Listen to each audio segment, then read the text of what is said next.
공생의 기간 중에 마지막 한 주간의 기록을 무려 마가복음 전체에서 3분의 1을 다루고 있는 것을 볼 수 있습니다. 그만큼 예수님의 공생의 기간 중에 마지막 한 주간이 대단히 중요하기 때문에 마가는 3분의 1이라고 하는 지면을 할애해서 예수님의 생애를 기록한 것을 볼 수 있어요. 오늘 예수님께서 예루살렘에 입성하신 후에 몇 가지 일들이 일어났죠. 그 중에서 이 당시의 이 종교 지도자들인 대제사장, 사두개인, 바리새인, 장로들과 예수님과 논쟁을 하는 그러한 일들이 벌어지게 되어졌는데, 오늘 마가복음 11장에서부터 이 12장까지 예수님 성전에서 그 당시의 종교 지도자들인 이 대제사장들, 사두개인들, 바리새인들과 5번에 걸쳐서 논쟁을 벌이게 되는 것을 볼 수 있어요.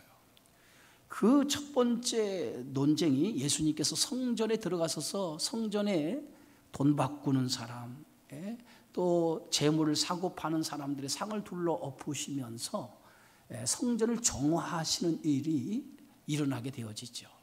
이것을 목격했던 당시 종교 지도자들은 예수님께 와서 무슨 권위로, 또 누가 이런 권위를 주어서 이렇게 성전 안에 장사하는 사람들을 이렇게 내쫓을 수 있느냐.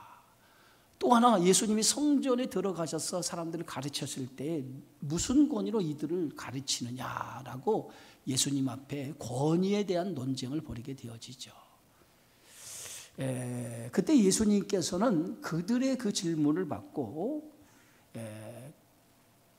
세례 요한의 세례가 어디서 왔느냐, 사람으로부터 왔느냐 아니면 하나님으로부터 왔느냐, 너희가 대답하면 내가 너희가 질문한 이 질문에 대해서 내가 대답을 하겠다라고 얘기하죠. 그랬더니 그들이 아무런 대답을 하지 못하게 되어질 때 예수님도 그들에게 저들의 질문에 대답을 하지 않았던 것을 보게 되어지죠. 그리고 이제 저들이 두 번째 예수님 앞에 논쟁을 하는데, 그 두 번째 문제의 논쟁이 뭐냐면 당시 가장 민감한 납세, 세금의 문제를 들고 예수님께 와서 질문을 했어요.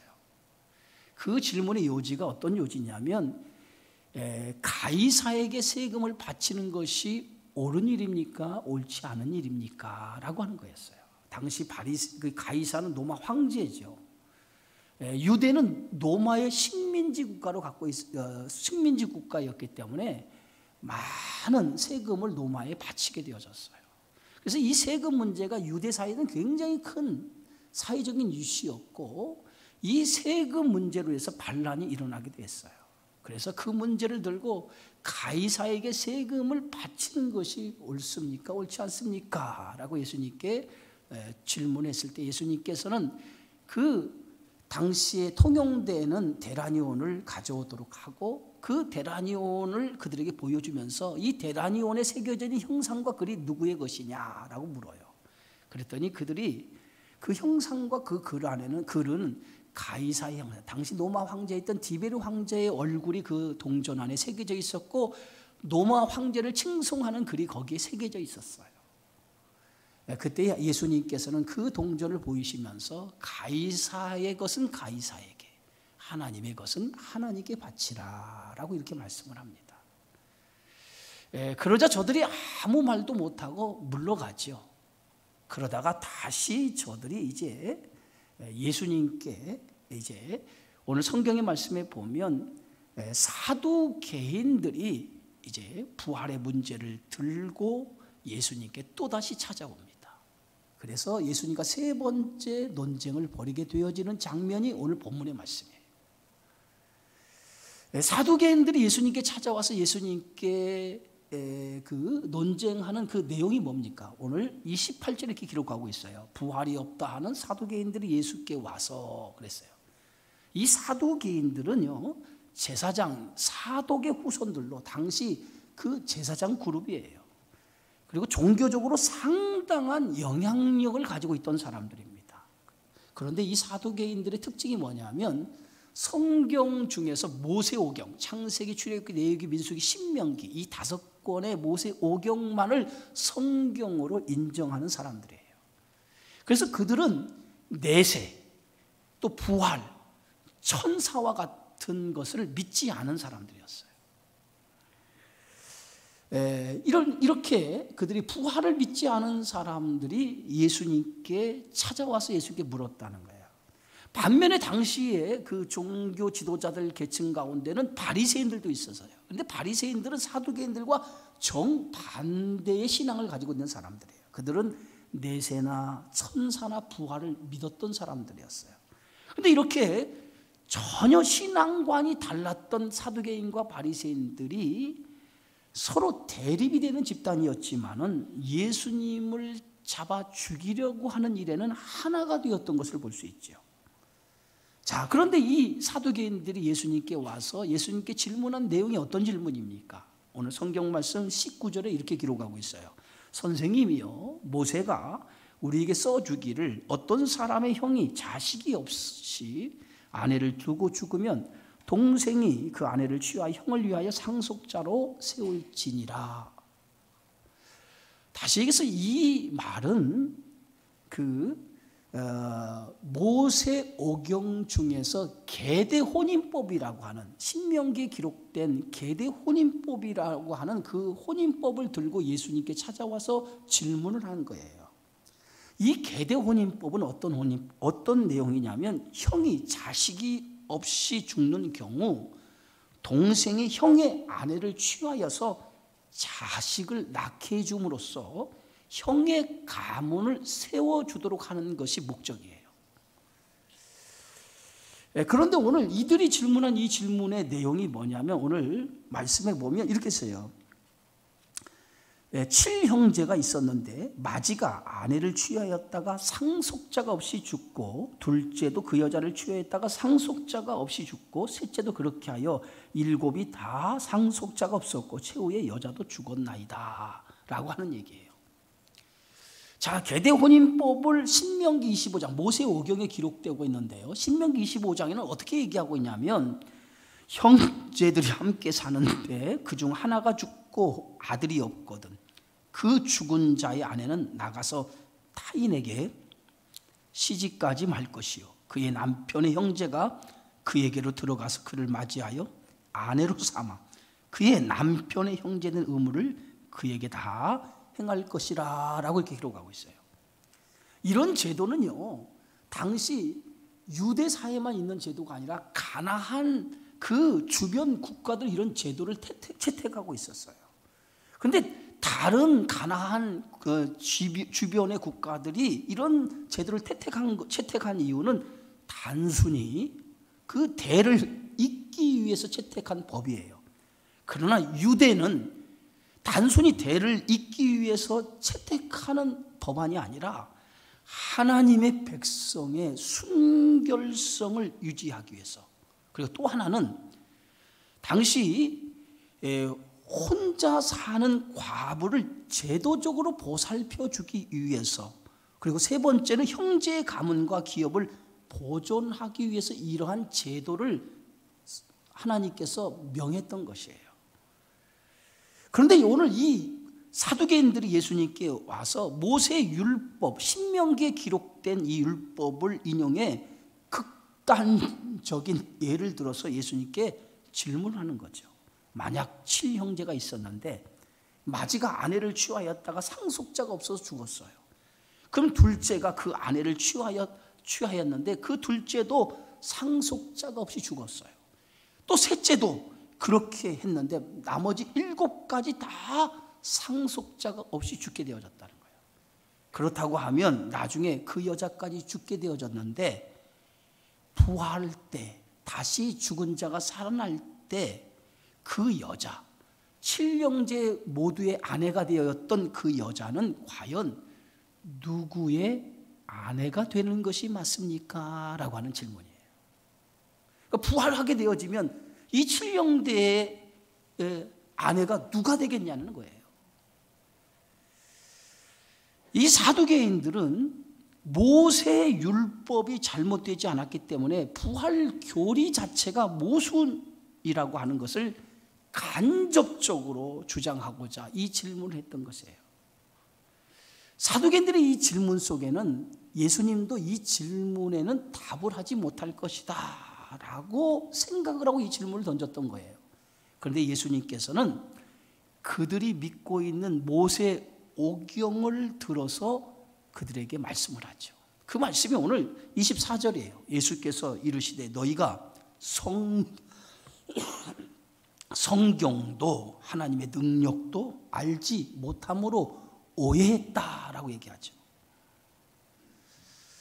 여러분, 사두개인들이 생각하는 것처럼 부활 때는 현재와 같이 시집가고 장가가는 것이 아니라는 거예요. 예?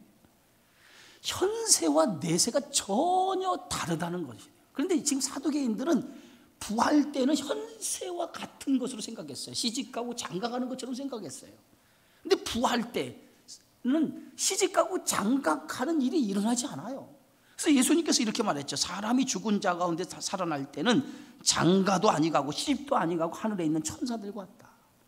그러니까 부활할 때는 우리가 지금처럼 시집을 가거나 장가를 가고 자식을 낳는 이런 경우가 없어요.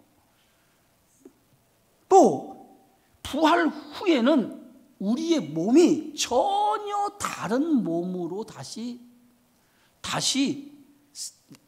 태어나는 거라고. 다시 부활의 몸으로 다시 변화가 되는 거예요. 성경의 말씀에 보면 천사와 같은 몸이 된다 그랬어요. 천사와 같은 몸. 이 천사와 같은 몸이라고 하는 것은 뭐냐면 죽음이 없는 존재로 다시 태어난다는 거예요.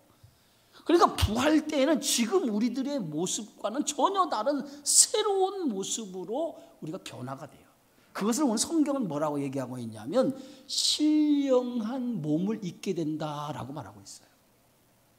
그런데 지금 사두개인들은 부활 때 현세와 똑같은 상황이 일어날 거라고 생각했어요. 그러나 예수님은 전혀 부활 때는 전혀 다른 상황이라고 말씀하고 있는 거예요. 자, 오늘 26절에 보면 이렇게 말하고 있어요. 죽은 자가 살아나는 것을 말할진대 너희가 모세의 책 중 가시나무 떨기에 관한 글에 하나님께서 모세에게 이르시되 나는 아브라함의 하나님이요 이삭의 하나님이요 야곱의 하나님이라 하신 말씀을 읽어보지 못하였느냐. 예? 예수님은 사두개인들이 믿는 모세 오경을 들어서 설명하면서 하나님은 어떤 하나님이냐, 죽은 자의 하나님이 아니라 산 자의 하나님이라고 말씀해요. 여러분, 하나님께서 모세에게 자신을 드러내면서 출애굽기에 있는 말씀을 인용해서 하신 말씀이잖아요. 지금 예수님께서 자신을 모세에게 드러내면서 나는 아브라함의 하나님이요 이삭의 하나님이요 야곱의 하나님이다 라고 이렇게 말씀해요. 그런데 사실 모세 시대에 아브라함과 이삭과 야곱은 이미 죽은 사람이에요. 이미 죽은 사람이었어요.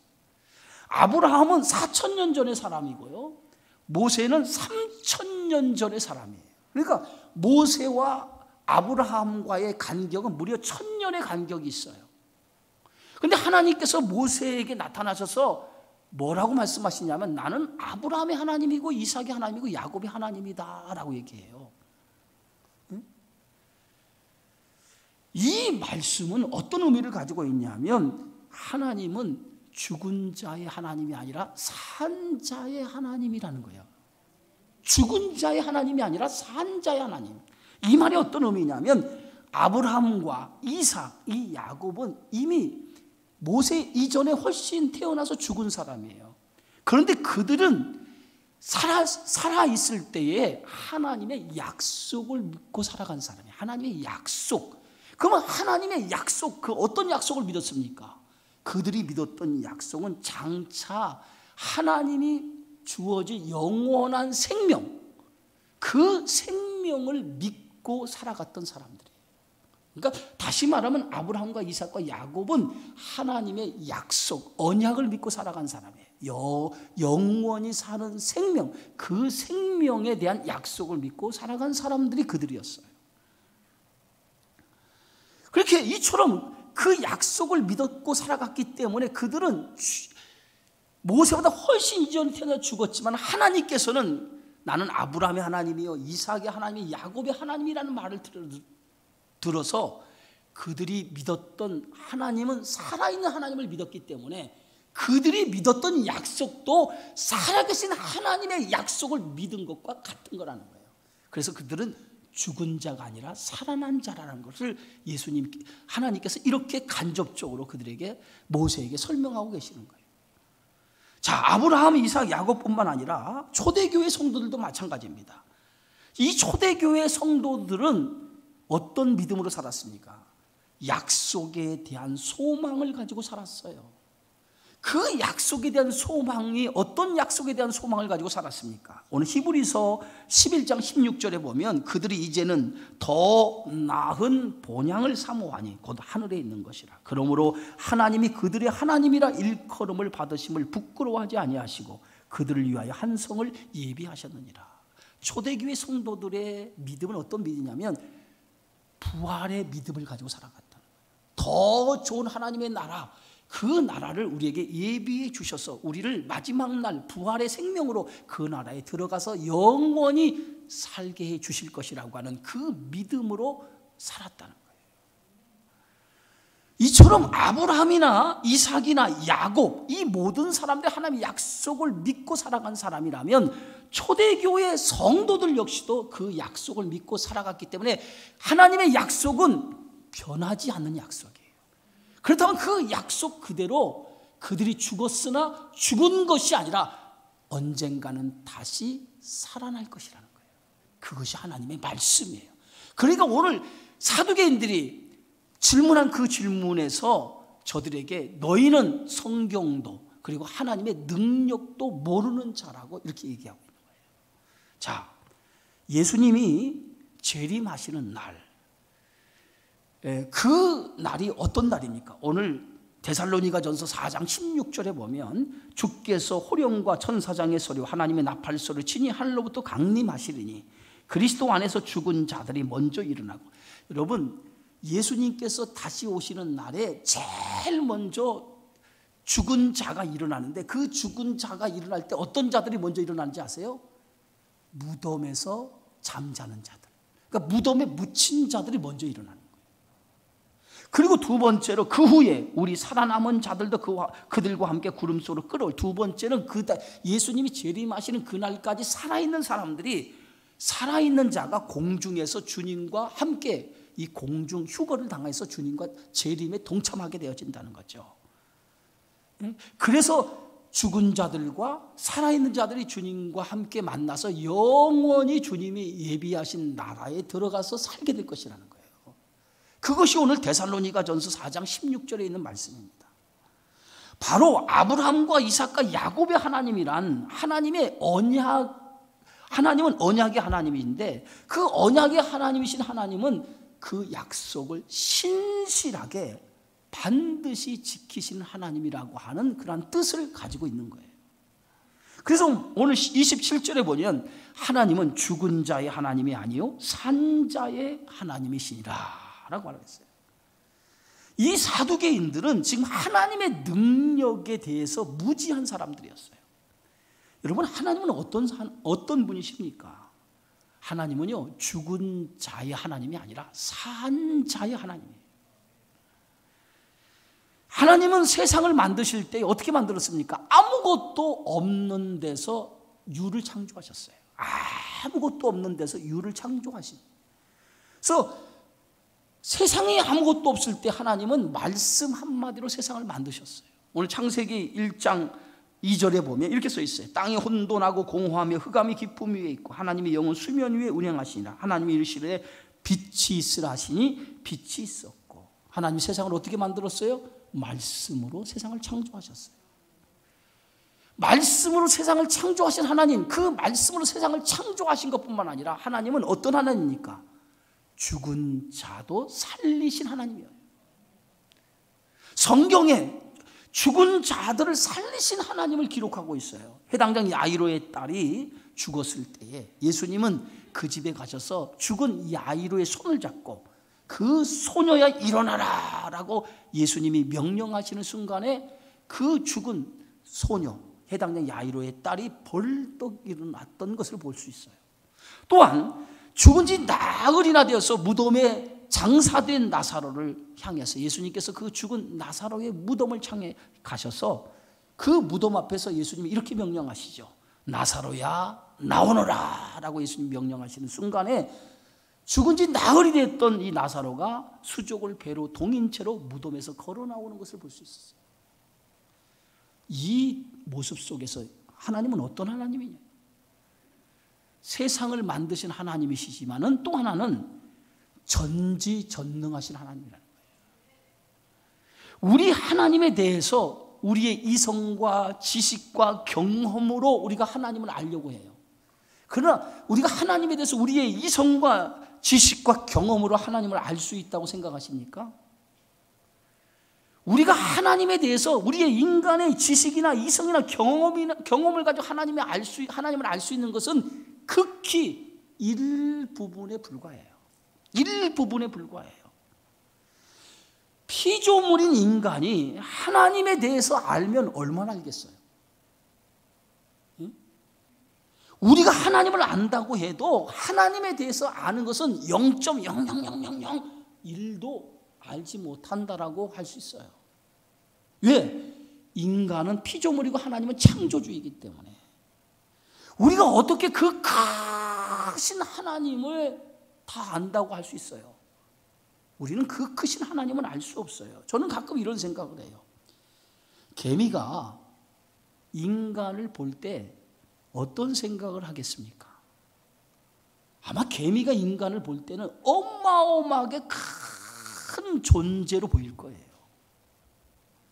마찬가지로 하나님 앞에 우리 인간은 개미보다도 훨씬 작은 존재예요. 하나님은 창조주고 우리는 피조물이기 때문에 우리는 하나님 앞에 어마어마하게 작은 존재일 수밖에 없어요. 그런데 우리가 이렇게 작은 존재 인간이 어떻게 창조주이신 하나님을 다 안다고 할 수 있습니까? 인간은 자꾸 자기의 지식이나 이성과 경험을 가지고 하나님을 자기의 틀에 가두려고 해요. 그리고 그것이 하나님을 전부라고 생각하는 경우가 있어요. 그러나 하나님은 근본적으로 우리와 전혀 다른 분이에요. 네? 하나님은 어떤 분입니까? 오늘 성경의 말씀에 보면 하나님은 산자의 하나님이라고 그랬어요. 이 말은 뭐냐면 못하실 것이 없는 전능하시고 능력이신 분이라는 거예요. 하나님은요, 우리는 인간은 제약과 제한을 받아요. 어떤 것에 제약을 받고 제한이 있어요. 그러나 하나님은 어떤 것에 제약도 받지 않으시고 제한도 받지 않으세요. 하나님은 모든 것을 할 수 있으신 분이에요. 여러분, 예수님에게 있어서 시험은 어떤 것이 시험이라고 그랬습니까? 할 수 있는 것을 하지 않는 것이 시험이라고 그랬어요. 하나님은 못하실 것이 없는 전지전능하신 분이십니다. 그런데 하나님께서 죽은 자를 살리는 거, 이거 우리는 할 수 없어요. 근데 하나님은 능히 이 일을 할 수 있는 분이라는 거예요. 예수님은 부활을 믿지 못하는 사두개인들에게 이렇게 말씀하시죠. 너희가 성경도 모르고 하나님의 능력도 알지 못하는도다 라고 이렇게 말합니다. 성경도 모르고 하나님의 능력도 알지 못한다. 이 말이 뭡니까? 너희는 지금 하나님의 능력을 모르기 때문에 이런 얘기를 한다는 거예요. 하나님은 산자의 하나님이기 때문에 죽은 자도 능히 살리실 하나님인데 그 하나님의 능력을 너희가 모르기 때문에 이렇게 얘기한다는 거예요. 교회 안에서도 보면 사두개인과 같은 사람들이 있어요. 성경의 말씀 그리고 하나님의 능력을 믿지 못하는 성도들이 있어요. 당시 이 사두개인들은요, 종교적인 열심을 가진 사람들이었어요. 그런데도 그들은 부활을 믿지 않았어요. 부활뿐만 아니라 하나님의 능력도 믿지 않은 사람들이었어요. 여러분, 신앙이라고 하는 것은 우리가 다 이해해서 믿는 것이 아니에요. 신앙은 내가 이해해서 믿는 것이 아니라 신앙은 뭐냐면 믿음으로 믿는 거예요. 믿음. 그래서 믿음은 뭐라고 그랬습니까? 선물이라고 해서 선물. 믿음은 선물인데 하나님께서 우리에게 믿음을 주셔서 그 믿음을 통해서 하나님의 말씀을 믿도록 한다는 거예요. 그러니까 처음에는 하나님의 말씀을 우리의 이성이나 지식과 경험으로 하나님 말씀을 믿으려고 해도 이 말씀이 믿어지질 않아요. 왜? 인간이 그 하나님의 뜻을 믿기에는 너무 어리석기 때문에 그래요. 그래서 하나님께서 우리에게 이 하나님의 말씀을 믿을 수 있도록 우리에게 믿는 통로를 하나 허락해 주었어요. 그 믿는 통로가 뭐냐면 믿음이라고 하는 것을 통해서 믿는 통로로 하나님을 알 수 있게 했고 하나님을 믿을 수 있도록 만드신 거예요. 그래서 믿음이 없이는 하나님을 알 수가 없어요. 그래서 믿음을 통해서 하나님을 알 수 있도록 만들어 주었어요. 그런데 이 믿음은 누가 주는 거냐?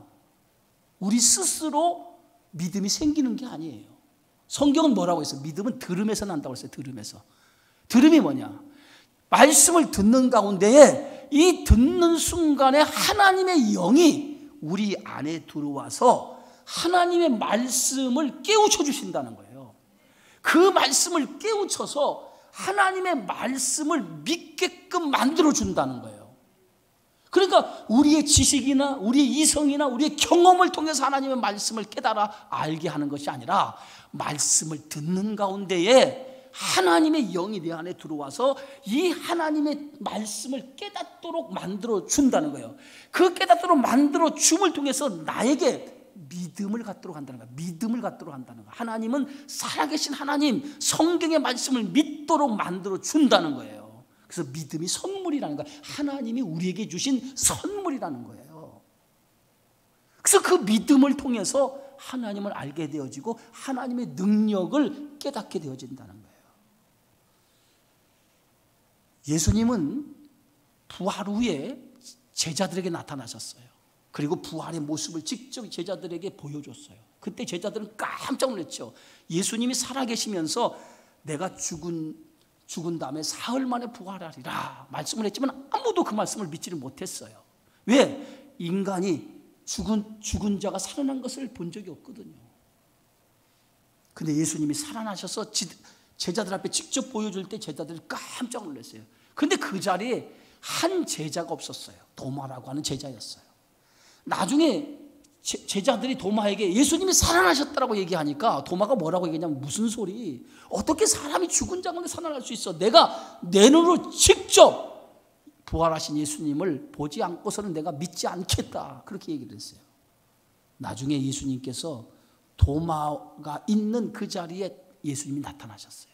그리고 도마에게 가까이 와서 내가 십자가에 달려 못이 박히고 손에 못자국이 박히고 옆구리에 창자국이 찔린 그 자리를 만져보라고 하십니다. 그리고 도마에게 이렇게 말씀하시죠. 너는 나를 본고로 믿느냐? 이제후로는 보지 않고 믿는 자들이 복이 있다라고 말씀해요. 보고 믿는 사람이 있지만 보지 않고 믿는 자가 복이 있다라고 하는 것은 어떤 의미냐면 믿음으로 예수님을 부활하신 예수님을 믿는 자들이 복이 있다라고 하는 거예요. 여러분, 성경을 믿는다고 할 때 이 성경을 믿으면 하나님의 능력도 믿어야 될 줄 믿습니다. 우리가 믿는 하나님은 어떤 하나님입니까? 죽은 자의 하나님이 아니라는 거예요. 살아계신 살아있는 산자의 하나님입니다. 그래서 믿음은 살아계신 하나님을 믿는 거예요. 그래서 히브리서 11장 6절에 보면 믿음이 없이는 하나님을 기쁘시게 하지 못하나니 하나님께 나아가는 자는 반드시 그가 계신 것과 그랬어요. 하나님이 살아계신 것을 믿는 것이 믿음이라고 하는 거예요. 네? 자, 오늘 이 부활의 말씀을 통해서 예수님께서는 우리에게 주신 말씀이 뭐냐? 성도는 영원히 죽지 않는다는 거예요. 믿으십니까? 성도는 영원히 죽지 않는다는 거예요. 잠시 무덤에 잠자는 것뿐이라는 거예요. 예수님이 죽은 나사로에게 우리 친구 나사로가 잠들었도다. 그러나 내가 깨우러 간다. 이렇게 말씀했어요. 죽은 나사로를 향해서 예수님은 죽었다라고 얘기하지 않았어요. 잠든 나사로를 깨우러 간다라고 이렇게 말씀했습니다. 죽은 것과 잠자는 것은 분명한 차이가 있죠. 죽으면 절대로 일어나지 못하지만은 잠자는 자는 깨어서 일어나요. 예? 예수님이 오늘 죽은 나사로를 향해서 잠자러 간다라고 하는, 잠자는 나사로를 깨우러 간다라고 하는 말씀은 어떤 의미입니까? 예수님은 그의 누이들에게 이렇게 얘기했어요. 나는 부활이요 생명이니 나를 믿는 자는 죽어도 살겠고 무릇 살아서 나를 믿는 자는 영원히 죽지 아니하리. 이것을 내가 믿느냐라고 물었어요. 예수님은 이 땅에 죽기 위해서 오신 것이 아니에요. 실제 예수님께서 이 땅에 오신 것은 우리에게 영원한 생명을 주시기 위해서 오신 거예요. 예수님 자신이 십자가에 죽어야만이 부활의 생명으로 살아날 수 있기 때문에 그 생명을 주시기 위해서 당신이 이 땅에 오셔서 십자가에 먼저 죽으신 거예요. 죽으셔야만이 부활의 생명을 얻을 수 있기 때문에 그렇습니다. 그래서 부활은 어떤 자가 부활합니까? 죽은 자가 부활하는 거예요. 죽은 자가 부활하는 거예요. 죽지 않으면 다시 살아날 수 없어요. 그래서 예수님은 십자가에서 자신의 죽음을 통해서 우리에게 부활의 생명을 허락해 주신 거예요. 그렇다고 하면 예수님의 십자가에서 죽는 이 사건은 어떤 사건입니까? 나의 죄가 죽는 사건이 십자가의 사건이에요. 그래서 십자가는 내가 옛사람이 죽는 그 현장이 바로 십자가인 거예요. 그래서 십자가에서 죽음을 통해서 우리는 뭐예요? 영원히 다시 살아나는 생명을 얻게 되어진 줄 믿습니다. 그래서 부활은요, 두 가지 부활의 의미가 있어요. 어떤 의미였냐면 첫 번째 의미는 현재의 부활의 의미가 있고요. 두 번째는 미래적인 부활의 의미가 있어요. 미래적인 부활의 의미는 어떤 의미냐면 우리가 장차 예수님이 재림하는 날 우리가 죽은 자가 다시 일어나는 생명, 부활의 생명으로 다시 살아나는 것을 우리가 미래의 부활이라고 그래요. 여러분, 우리가 살다가 다 죽을 거예요. 그죠? 영원히 사는 사람 있습니까? 여기에? 영원히 사는 사람 아무도 없어요. 다 죽어요. 죽으면 어디로 갑니까? 흙으로 돌아갈 거 아니에요. 그죠? 무덤에서 있을 거 아니에요. 그런데 마지막 재림하는, 예수님이 재림하시는 그날에 무덤에서 있는 잠자는 우리가 다 예수님의 부활에 동참해요. 그때는 부활을 어떤 사람은 영이 부활한다고 생각해요. 영만 부활한다고 생각하는데 그렇지 않아요. 몸과 혼과 영이 다 부활하는 거예요. 근데 그때는 어떤 몸으로 부활하냐면 우리가 지금 생각하는 이 몸으로, 지금 가졌던 이 몸으로 부활하는 게 아니에요. 다른 몸으로 변화가 되는 거예요. 다른 몸으로 변화가 되는 거예요. 예수님이 부활하실 때에 제자들이 문을 굳게 걸어 잠궜을 때 예수님이 굳게 문을 걸어 잠근 그 문을 틈을 쑥 들어가잖아요. 어떤 공간의 제약을 받지 않잖아요. 시간의 제약도 받지 않잖아요. 그런 것처럼 우리가 마지막 날 부활하는 몸은 지금 우리가 입은 이런 몸으로 부활하는 게 아니에요. 전혀 다른 몸으로 부활이 되는 거예요. 그래서 그 부활이, 첫 번째 부활이 뭐냐면 미래적인 부활이에요. 예수님이 재림하실 때에 우리의 몸이 변화되는 부활로 이루어지고, 두 번째 부활이 뭐냐면 현재적인 부활이에요. 현재의 부활은 어떤 의미를 가지고 있냐면 우리가 예수를 믿어서 우리의 죄가 다 용서를 받았어요. 씻음을 받았어요. 그렇지만 여전히 우리 안에는 어떤 것이 남아있냐면 죄성, 죄를 짓고자 하는 성향이 아직도 남아있어요. 그 성향이 우리를 늘 괴롭혀요. 우리를 힘들게 해요. 우리를 힘들게 만드는 것이 이 죄의 성향이라는 거예요. 그래서 이 죄의 성향이 늘 우리를 괴롭히는데 이 죄의 성향과 우리가 늘 싸우는 거예요. 하나님의 말씀을 가지고 그 죄의 성향과 싸우는 거예요. 그래서 이 죄의 성향을 날마다 죽여가는 거예요. 날마다 죽여가는 거예요. 그래서 사도 바울은 뭐라고 얘기하냐면 고린도전서 15장 31절에 형제들은 내가 그리스도 예수 우리 주 안에서 가진 바 너에게 대한 나의 자랑을 두고 단언하노니 나는 날마다 죽노라. 날마다 죽노라. 날마다 죽는다는 의미가 뭡니까? 자신을 날마다 죽인다는 거예요. 그럼 사도 바울이 날마다 죽노라라고 하는 이 의미는 날마다 내 안에 있는 죄의 성향을 죽여간다는 거예요. 내 죄의 성향을 죽인다는 거예요. 죄의 성향을 죽여갈 때에 그때 내가 죽으면 그 죽는 순간에 뭐야? 부활의 생명이 내 안에 나타난다는 거예요. 죽지 않으면 부활의 생명이 나타날 수 없는 것처럼 늘 내 욕심을 죽일 때 그 욕심이 죽음을 통해서 그 욕심이 죽는 순간 부활의 기쁨이 내 안에 들어오기 시작한다는 거예요. 이것이 현재의 부활인 거예요. 그래서 오늘 로마서 6장 11절에는 이와 같이 너희도 저희 자신을 죄에 대하여는 죽은 자요 그리스도 예수 안에서 하나님께 대하여 살아있는 자로 여길지어다 라고 말씀하고 있습니다. 오늘 이 말씀의 참된 의미가 뭡니까?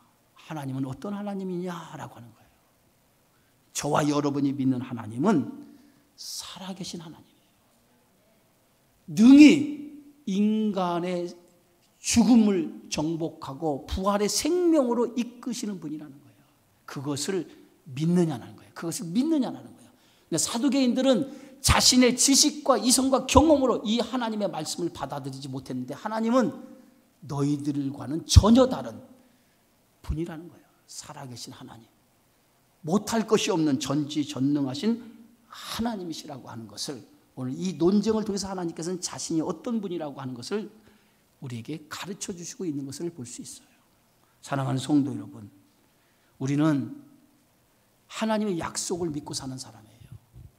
이 약속이 여러분의 신앙을 이끄는 힘이요 능력이 되어지기를 바랍니다. 이 약속을 믿는 사람에는 반드시 마지막 날 부활의 생명으로 다시 태어날 줄 믿습니다. 이 약속을 믿고 현재 하나님의 전지전능하신 능력으로 세상을 살아가는 저와 여러분의 삶이 되어지기를 주의 이름으로 축원합니다. 기도하겠습니다. 주의 은혜 고맙습니다.